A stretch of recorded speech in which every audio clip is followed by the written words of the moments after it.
Supercrack Estrella presenta El viajero del tiempo Cardenal Mendoza en tiempos de los Reyes Católicos. Este es uno de los descubrimientos de viajeros del tiempo más alucinantes, descubiertos en mi canal. El Cardenal Mendoza era un viajero del tiempo, y uso de sistemas de grabación para grabar en video la rendición de Granada el 2 de enero de 1492. Todo esto queda reflejado en un cuadro del año 1882. Pradilla el pintor representa el momento en que el rey granadino Boabdil el Chico se entrega de las llaves de la ciudad a los reyes católicos, el 2 de enero de 1492.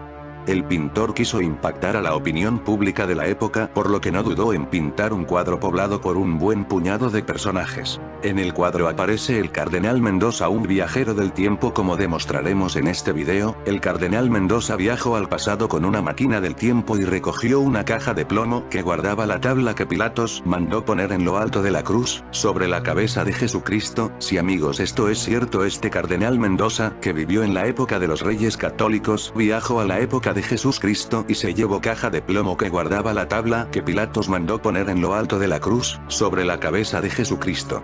Como lo escuchas, hay pruebas de que el día de su muerte apareció esta máquina del tiempo. Pero además este viajero del tiempo usó de un dispositivo para grabar la rendición de Granada el 2 de enero de 1492, esta cámara de video no la tiene el Cardenal Mendoza, esto que quede claro, pero la tiene uno de sus sirvientes, un heraldo de los Reyes Católicos, en el cuadro que representa la rendición de Granada, y es el que tiene colgando en su cuello esta cámara de video que graba la rendición de Granada el 2 de enero de 1492, a la derecha del cuadro el Cardenal Mendoza, que se llamaba Pedro González de Mendoza. La cámara de fotos era del matemático noruego Carl Stormer.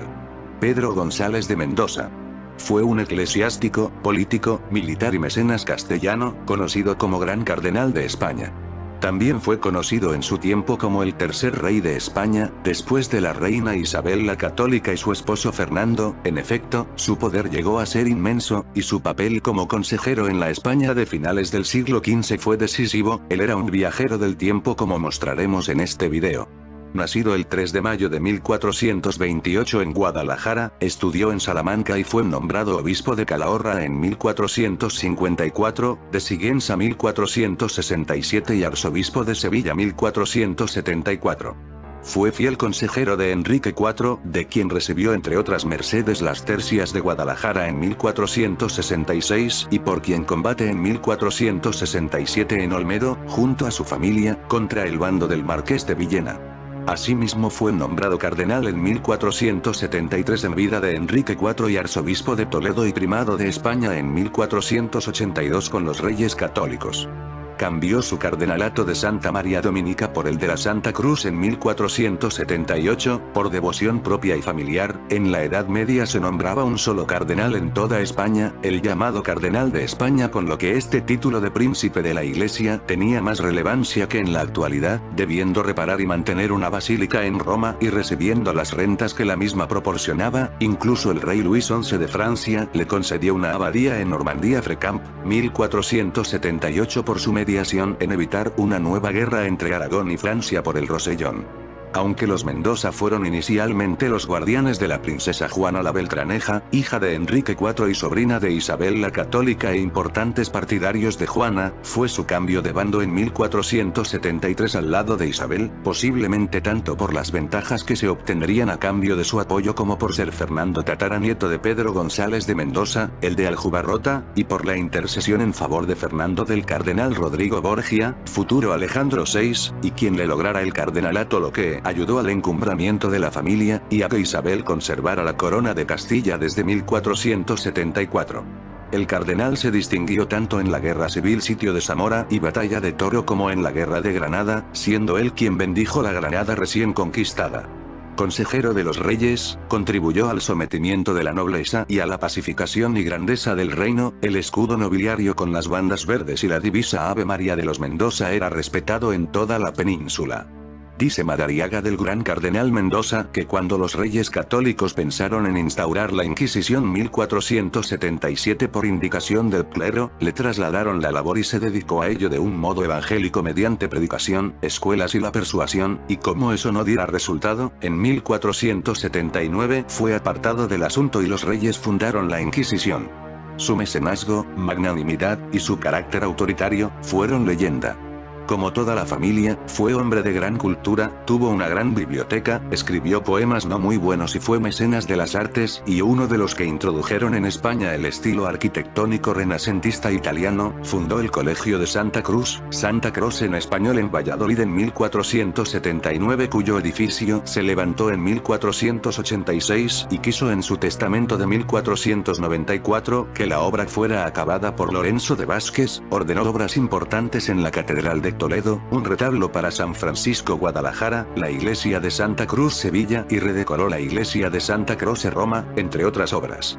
Protegió y trajo desde el convento de la Salceda, cerca de Tendilla, al prior del mismo Cisneros para ser confesor de Isabel la Católica, pues Fray Hernando de Talavera, el confesor, era ahora arzobispo de Granada. Cisneros llegaría luego a arzobispo y cardenal. Alonso de Quintanilla le presentó a Colón y él le presentó a los reyes católicos, protegiéndole activamente y contribuyendo a que no fuera a exponer su proyecto a otros reinos. Fue quien le agasajó e introdujo en la nobleza al regreso de su primer viaje, 1493. Debido a las capitulaciones, si Colón descubría tierras automáticamente se convertía en noble principal del reino. Tuvo 3 hijos, los bellos pecados del cardenal según Isabel la Católica, los 2 primeros con la portuguesa Mencía de Lemos, que vino a Castilla con el séquito de la segunda esposa de Enrique IV, logrando del Papa su reconocimiento y legitimación durante la embajada del segundo conde de Tendilla, su sobrino favorito en 1486. Durante 2 años estuvo varios períodos en el castillo de Manzanares, junto a Mencía. Más adelante tuvo un tercer hijo con la vallisoletana Inés de Tobar, Juan Hurtado de Mendoza, también legitimado. Muerte. Murió 11 de enero de 1495 en esa misma ciudad. En Guadalajara, y su cadáver fue transportado en angarillas desde allí hasta Toledo, donde se le enterró en la catedral en el primer sepulcro de tipo renacentista hecho en Castilla por decisión de su hijo mayor y sus sobrinos Tendillas Íñigo y Diego. Se cree que fue diseñado por el florentino Antonio Sansovino a su paso hacia Lisboa. Le sucedió Cisneros en el arzobispado de Toledo. Hablemos ahora del cuadro donde aparece el viajero del tiempo, el cardenal Mendoza, y un heraldo de los reyes católicos, que tiene una cámara de video colgada de su cuello para grabar la rendición de Granada el 2 de enero de 1492. La rendición de Granada 1882, de Francisco Pradilla. Es importante señalar que este pintor Francisco Pradilla, estaba vivo cuando Nikola Tesla realizó su experimento de viaje en el tiempo en 1889 en Francia. Francisco Pradilla tenía 41 años cuando en 1889 Nikola Tesla inventó su máquina del tiempo y la probó, por lo que pensamos que este pintor español participó junto a otros pintores famosos de la época en aquel experimento. Por lo menos tuvo información de él, y seguramente pudo ver lo que grabaron esos viajeros del tiempo en sus cámaras. Otro pintor que participó en el experimento de viaje en el tiempo, y tuvo información de ese viaje en el tiempo, fue pintor alemán Johannes Raphael Welle, que pintó el cuadro La foto milagrosa de Cristo en los trigales con los 12 apóstoles. Hablemos ahora del cuadro donde aparece el viajero del tiempo, el cardenal Mendoza, y un heraldo de los reyes católicos, que tiene una cámara del matemático Carles Tormer. La rendición de Granada resulta ser una de las obras claves de la pintura española del siglo XIX, y su autor, el maño Francisco Pradilla, uno de los pintores más dotados de su época, y para mí uno de los mejores de la historia de España. Asimismo, tuvo el honor de ser director tanto de la Real Academia de España en Roma como del Museo del Prado. Francisco Pradilla nació el 24 de julio de 1848 en Villanueva de Gállego, Zaragoza, formándose en la capital maña con el escenógrafo Manuel Salvador. Francisco quiso picar más alto y por eso decide trasladarse a Madrid e ingresar en la Real Academia de San Fernando. Obtiene en 1874 una pensión para trasladarse a la Academia Española de Bellas Artes, fundada en Roma por Emilio Castelar, y continuar su aprendizaje, quedándose en tierras italianas unos 10 años. Su primer cuadro de importancia para las oposiciones a la pensión de la Academia Española en Roma fue El rapto de las Sabinas, 1874. En 1878 envió su doña Juana la Loca a la Exposición Nacional de ese año, obteniendo una medalla de honor gracias a la brillantez y la fuerza de su estilo realista, en el que las pinceladas de óleo vibran y se aprecian claramente en el lienzo. El éxito obtenido motivó que el Senado le encargara el cuadro de la rendición de Granada, 1882. Un año de este logro obtuvo otro. Fue nombrado director de la Academia Española en Roma, cargo que abandonó después de 2 años para regresar a Madrid. Se piensa que esta renuncia se produjo al decepcionarse por los engorrosos trámites burocráticos que dificultaban la gestión y le impedían dedicarse a pintar. Sin embargo, el 3 de febrero de 1896 aceptó el cargo de director del Museo del Prado, siendo sustituido 2 años después por el hasta entonces subdirector, el pintor Luis Álvarez Catalá, que contaba con el apoyo institucional de la reina María Cristina. Francisco Pradilla consiguió situar a las grandes composiciones históricas, que tanto éxito tuvieron en el siglo XIX español, en lo más alto de la pintura europea. Su Doña Juana la Loca bien puede considerarse como una de las mejores obras del siglo, obteniendo con ella un clamoroso éxito, no solo en España sino en las capitales artísticas del viejo continente. Entre su amplia producción destacan los cuadros de género y los retratos, así como la decoración del madrileño Palacio de Linares. Pradilla falleció en Madrid en 1921. Historia del cuadro y preparación. El éxito que obtuvo Francisco Pradilla en las exposiciones nacionales hizo que el Senado, por medio de su presidente, el marqués de Barsanayana, un encargo formal de pintar uno de los sucesos más trascendentales de la historia de España, lo que le obligara en 1879 a ausentarse a Roma para documentarse y conocer in situ los parajes donde ocurrieron los hechos. El tema que le solicitaba el Senado era la rendición de Granada, de gran complejidad por las numerosas figuras necesarias en la composición y que Pradilla abordó con gran ambición. En los primeros días del mes de julio del mismo año partía de Roma rumbo a Madrid, viajando desde allí a varias ciudades de Andalucía, visitando particularmente Granada, ciudad en la que estudia y toma apuntes, y pinta acuarelas con los más bellos paisajes granadinos y vistas de la Alhambra, el Generalife y el Albaicín. Le interesa el estudio de los pormenores, el cual debía ser necesariamente ímprobo y extenso, al tratarse de un asunto concreto en época y lugar conocidos y en el que figuraban muchos personajes históricos. En estos primeros momentos visita la catedral, donde estudia y copia el relieve de madera pintada del altar de la Capilla de los Reyes, obra de Felipe Bigarny, realizada en 1521 en el zócalo del retablo, en una de cuyas escenas se interpreta el instante que Pradilla traslada al lienzo. Bigarny coloca a la reina Isabel en el centro, al cardenal Mendoza a su derecha y al rey Fernando a su izquierda. Y Pradilla en cambio, sitúa a Fernando en el centro y a la derecha a la reina Isabel. También en la catedral copia los retratos de los reyes católicos pintados por Leal, tomando también apuntes de los cetros y coronas de los monarcas, que se hallan conservados en la capilla real de la catedral granadina. En la Alhambra toma notas de sus muros y relieves, de los distintos tipos de escritura y signos arabescos. El ansia de perfección le hace buscar fuentes más auténticas y reales. Para ello se desplaza a Marruecos, allí busca los rasgos físicos de sus habitantes, sus formas de vestir y sus costumbres, lo que posteriormente utilizará en la composición de la corte mora. Para dar mayor fidelidad a los personajes del cuadro pinta retratos de sus amigos, trasladándolos más tarde a la composición definitiva, como el de don Benito Hernando, catedrático de terapéutica, que aparece vestido de monje. Pradilla traslada al lienzo. Bigarny coloca a la reina Isabel en el centro, al cardenal Mendoza a su derecha. Aquí aparece nuestro viajero del tiempo, el cardenal Mendoza. Datos de que el cardenal Mendoza era un viajero del tiempo. Una prueba de que era un viajero del tiempo es que tenía cosas de la época de Jesús Cristo en su poder. Otra prueba es que el día que murió apareció una máquina de tiempo en forma de cruz. El misterio de la aparición de cruces luminosas en distintos puntos de la Alcarria. ¿Fenómenos meteorológicos o de origen divino? ¿Qué significado tienen? ¿Por qué existen testimonios de la aparición de cruces luminosas en momentos y lugares concretos? A veces ocurren sucesos que muchos los identifican y atribuyen a fenómenos meteorológicos totalmente probados y estudiados, pero que para otros se trataría de prodigios de origen divino, ya que donde se han manifestado siempre ha ocurrido un milagro, han traído la abundancia en épocas de escasez o han acompañado a fieles devotos en su partida. Son sucesos que nos encontramos desde tiempos remotos y en diferentes partes del mundo. Guadalajara misteriosa.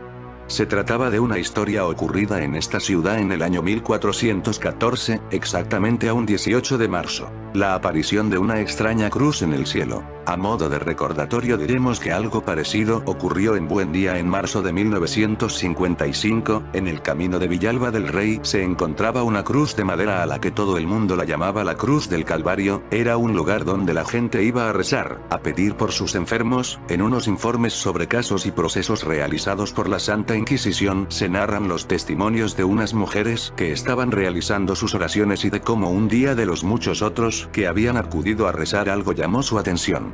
Se percataron de que algo ocurría en el cielo, era como un destello que más tarde se convirtió en algo muy definido, lo describieron como una luz brillante en forma de cruz y no dudaban de que aquello fuera la sagrada forma. Durante mucho tiempo uno de esos enigmas han sido las cruces de luz en el cielo. Pero volvamos a Guadalajara, un hecho que ocurrió en la muerte del cardenal Mendoza, nacido en esta ciudad un 3 de mayo de 1428, festividad de la Santa Cruz. Fecha que le marcó desde joven ya que procesó una gran devoción hacia la cruz, un potente fervor religioso que le influenció en todas sus decisiones y actos. En su escudo cardenalicio se distingue una cruz patriarcal, como signo de su devoción. Según las crónicas llegó a colocar personalmente la cruz primacial sobre la Torre de la Vela en la Alhambra de Granada el 2 de enero de 1492, culminando la reconquista y expulsión de los musulmanes de la península ibérica, cruz que pidió en su testamento que se custodiara para siempre en la Catedral de Toledo y no saliera nunca de ella salvo para procesiones. Fundó muchas instituciones y todas ellas bajo el nombre de la Cruz. Colegios, iglesias, hospitales y lo hizo en Valladolid, Sevilla, Toledo, incluso reformó la iglesia romana de la Santa Cruz de Jerusalén, donde cuentan que en esa obra los obreros encontraron entre los muros una caja de plomo que guardaba la tabla que Pilatos mandó poner en lo alto de la cruz, sobre la cabeza de Jesucristo. El cardenal Mendoza sabía que estaba allí gracias a la información que tenía del uso de la máquina del tiempo. El cardenal Mendoza murió en Guadalajara un 11 de enero de 1495 a los 66 años tras una enfermedad renal. Se encontraba en el Palacio de los Mendoza, que lindaba con la iglesia de Santa María, en sus últimas horas de vida, donde ya casi no le quedaba aliento y ocurrió algo excepcional. Al amanecer apareció sobre el edificio una gran cruz blanca de Jerusalén, era grande y luminosa. El primer testigo de esta aparición fue Bernardino de Mendoza, conde de Coruña, quien le explicó al cardenal lo que estaba ocurriendo. Los vecinos comenzaron a reunirse en los alrededores del palacio para rezar y arrodillarse. Se mandó que se hiciese una misa en la que, con un crucifijo en la mano, recibió la extrema unción. Tras 2 horas de misa el cardenal falleció, momento justo en que la cruz desapareció del cielo. Pero algo más curioso sucedió según cuenta el cronista Núñez de Castro en su historia de la ciudad de Guadalajara, donde añade algo más a esta aparición. Narra que apenas desapareció la cruz que se mantenía en los aires, en las losas del patio del Palacio de los Mendoza apareció formada con la hierba una cruz milagrosa que no han logrado borrar ni deshacer a día de hoy. El cardenal Mendoza fue enterrado en la Catedral de Toledo y con él su historia. Otro pintor que usó de esta máquina de tiempo para realizar sus pinturas fue el alemán Johannes Raphael Welle. En la red circula una foto en blanco y negro que se ha identificado como siendo de José de Arimatea y Jesús hablando animadamente, caminando en un campo, al parecer, no está claro, de trigales, seguidos más atrás de quien ha sido identificado como el apóstol Juan, y alcanza a insinuarse otro grupo que sigue a estos protagonistas principales de la escena. Esta es la foto. Y ella trasluce autenticidad confirmada por muchos expertos, pero naturalmente no existían cámaras fotográficas en esos días. Entonces solo puede ser un caso de cronovisor, es decir, una foto que capta el pasado. De hecho se dice que fue tomada en la Tierra Santa, en el actual Estado de Israel, en el año 1950, supuestamente en el Valle del Jordán, por un creyente que deseaba ardientemente captar algo de Jesús andando por esas tierras, cosa bastante difícil de percibir en la actualidad. Y al revelarla, se dice, apareció esta escena. La foto permaneció en el dormitorio de una vidente católica venezolana que está pendiente de beatificación, María Esperanza, hasta el día de su muerte. Ella afirmó en vida haber tenido visiones de la Virgen y del mismo Jesús, lo que de alguna manera para algunos la autentifica, ya que una vidente no iba a atesorar una falsificación, pero lo real es que la foto está realizada del viaje en el tiempo del año 1889 realizado por Nikola Tesla. El por qué esta señora tenía de la fotografía del pasado ese es otro misterio para otro día. Pero hay una vuelta de tuerca que hace de este caso un desconcertante juego de espejos, ya que la foto en cuestión es extraordinariamente parecida a un cuadro del pintor alemán Johannes Raphael Welle. La explicación a todo esto es que Johannes Raphael Welle realizó este cuadro mirando una grabación del pasado. ¿Será una foto de este cuadro? Si lo fuera estaría develado el misterio, pero al parecer no lo es. Veamos una foto del cuadro del pintor alemán. Sin duda tiene una apariencia de estampita religiosa y obviamente carece de credibilidad como foto real. La foto que analizamos posee el blanqueo producido por el sol que baña las imágenes como se supone que sucedería en una foto de exteriores, lo que no existe en la foto del cuadro de Johannes Raphael Welle.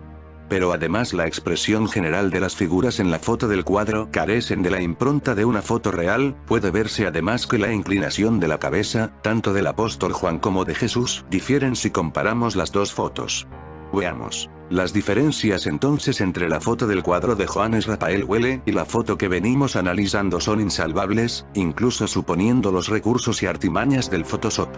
Digamos que tienen un ADN diferente, si bien la escena curiosamente es la misma. Esto nos introduce en un espacio de misterio similar al del sudario de Turín o la tilma de Juan Diego, o, más actualmente, a la igualmente pendiente de explicación imagen del rostro de Cristo, según el sudario de Turín, que apareció en los crop circle de los campos de cereales de Inglaterra. No hay un análisis pedestre que explique a cabalidad todas estas cosas ni el misterio que comentamos. Como apareció la foto de una escena de hace más de 2000 años, que es idéntica a la de un cuadro pintado en el año 1900, y no pretendemos aquí resolver este doble misterio que pertenece al ámbito de la fe. Pero, ya que se hizo pública una escena inesperada del ministerio carnal del Hijo de Dios, podemos ahondar en el significado de la misma, es decir, intentar desentrañar qué nos dice hoy esta escena y por qué es relevante para nuestros días. Véase que un falsificador, en todo caso, hubiera puesto a Jesús conversando con el apóstol Pedro, ya que José de Arimatea apenas aparece en los evangelios luego de la muerte de Jesús. Es decir, esta escena es una distorsión de la imagen que generalmente nos hacemos de Jesús Yeshua caminando acompañado de sus discípulos por los paisajes de la Tierra Santa, ya que introduce un personaje ajeno a ellos en forma protagónica, y el análisis de lo que la tradición cuenta sobre José de Arimatea puede darnos pistas sorprendentes que expliquen de algún modo su aparición en esta foto y aporte elementos de mucho interés sobre la expansión del evangelio en los primeros siglos, mucho más allá de las fronteras de las tierras bíblicas. Porque la foto, que es idéntica a la pintura y tiene la particularidad de no parecer un foto a imágenes de una pintura sino a personas reales, es necesario entonces la participación de expertos. Después de un análisis minucioso, uno de ellos, Rich Cathy, de Somers, de Nueva York, llegó a la conclusión de que la fotografía de la que hemos estado hablando es una imagen de personas reales y no una fotografía del óleo de Johannes Raphael Welle. La fotografía es de muy baja resolución porque está realizada con la cámara del matemático noruego Carl Stormer, que también participó en ese viaje en el tiempo. En fin, amigos de Supercrack Estrella, si el video te gustó, pulgar arriba.